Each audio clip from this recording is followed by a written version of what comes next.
ఎక్కడెక్కడ షణ్ముఖుణ్ణి ఆరాధన చేస్తారో అక్కడ ఐశ్వర్యం పరిడవిల్లుతుంది. పక్కన ఉన్నటువంటి తమిళ దేశం, ద్రవిడ దేశంలో అంత ఐశ్వర్యం వచ్చింది, అన్ని పరిశ్రమలు వచ్చాయంటే కారణం ఏమిటో తెలుసా అండి? సుబ్రహ్మణ్యారాధన. వాళ్ళు విపరీతమైన సుబ్రహ్మణ్యారాధనం చేస్తారు. సుబ్రహ్మణ్య ఆరాధనం చేసినా, షణ్ముఖుడికి ప్రదక్షిణం చేసినా, ఆయనకి నమస్కారం చేసినా జ్ఞానము, ఐశ్వర్యము, సంతానమునకు క్షేమము, ఆయువు, ఆరోగ్యము అన్నీ కలుగుతాయి.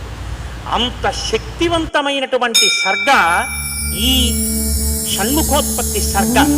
అందుకే వాల్మీకి మహర్షి ఎప్పుడూ కూడా అసలు ఫలశ్రుతి చెప్పరు. కానీ ఈ షణ్ముఖోత్పత్తి గురించి చెప్పిన తర్వాత, అందుకే షణ్ముఖుడికి ఉన్న గొప్పతనం ఏమిటో తెలుసా అండి?